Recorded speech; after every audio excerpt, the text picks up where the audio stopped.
एक कहानी, एक नसीहत।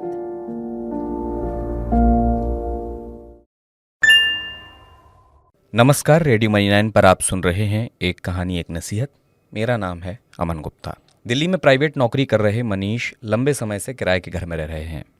उनका सपना है कि उनका भी दिल्ली में खुद का घर हो जाए। अभी 2 दिन पहले ही उन्हें पता चला कि दिल्ली डेवलपमेंट अथॉरिटी 5500 फ्लैट की बिक्री करने जा रही है और इसके लिए रजिस्ट्रेशन 30 जून से शुरू हो चुका है। इसमें HIG, MIG, LIG और EWS श्रेणी के फ्लैट हैं। ये रोहिणी, सिरसपुर, नरेला और लोकनायकपुरम में बनाए गए हैं। वो अपने ऑफिस में बैठे इसके बारे में और जानने के लिए ऑनलाइन सर्च करने लगे और एक वेबसाइट पर पहुंचे जहां इन फ्लैट के रजिस्ट्रेशन के लिए पेमेंट करने के लिए कहा जा रहा था। वेबसाइट बिल्कुल DDA की ऑफिशियल वेबसाइट की तरह थी।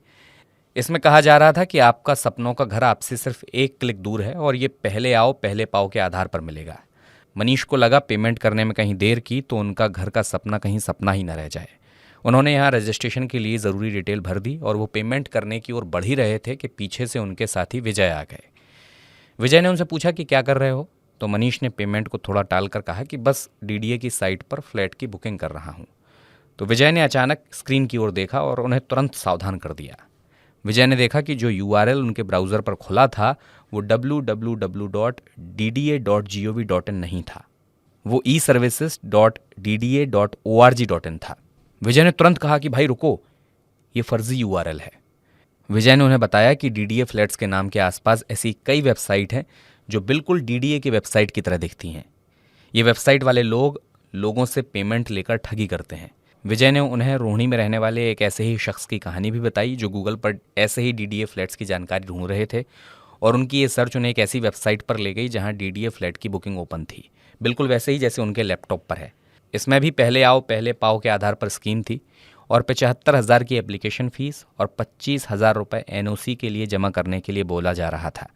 उन्होंने इस वेबसाइट पर पर्सनल डिटेल्स के साथ में अपनी फ़ोटो अटैच कर दी और पैसे भी जमा कर दिए। फिर इस शख्स के पास अगले दिन एक फ़ोन आया। फ़ोन करने वाले ने 4 लाख रुपए और जमा करने को कहा और जमा न करने पर आवेदन खारिज करने की बात कही। तब जाकर इस व्यक्ति को एहसास हुआ कि उसके साथ ठगी हो रही है और फिर उसने पुलिस में शिकायत कराई। पुलिस ने जब मामला दर्ज किया और जांच की तो पता चला कि ये गिरोह कोलकाता, मुंबई और बिहार से ऑपरेट हो रहा है। पुलिस ने इस मामले में 2 लोगों को गिरफ्तार किया और आरोपी जो पकड़ा गया उसके लैपटॉप पर 20 से ज़्यादा फेक वेबसाइट के डोमेन मिले। विजय ने मनीष को बताया कि फेक वेबसाइट की बढ़ती घटनाओं को देखते हुए DDA ने भी चेतावनी जारी की है और अपनी वेबसाइट पर डिस्क्लेमर भी डाल दिया है। DDA की वेबसाइट को खोलते ही डिस्क्लेमर सबसे पहले आता है जो फेक वेबसाइट के एड्रेस बताते हुए लोगों को आगाह कर रहा है।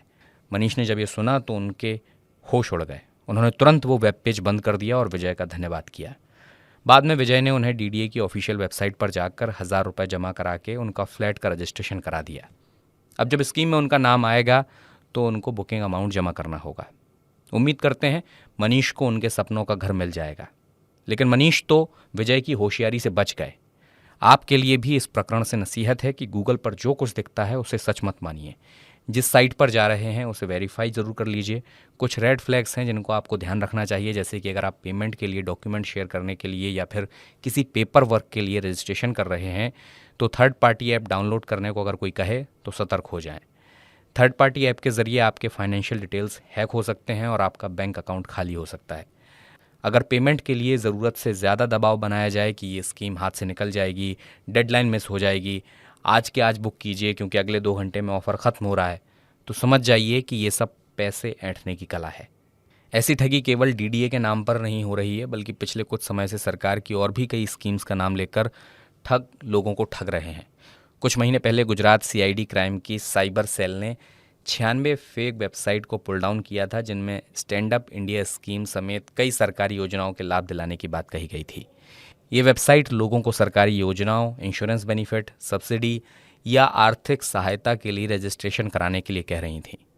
तो आप सावधान रहिए और मान लीजिए आपने फेक वेबसाइट के झांसे में आकर ऐसी किसी फर्जी स्कीम में अपने पैसे डाल दिए हैं तो आप national cyber crime reporting portal cybercrime.gov.in पर या फिर toll free national helpline number 1930 पर शिकायत कर सकते हैं। साथ ही आप सोशल मीडिया जैसे कि ट्विटर, फेसबुक और इंस्टाग्राम पर साइबर दोस्त के पेज को फॉलो कर सकते हैं। उनके पेज पर जाकर सीधे कंप्लेन कर सकते हैं, सलाह मांग सकते हैं।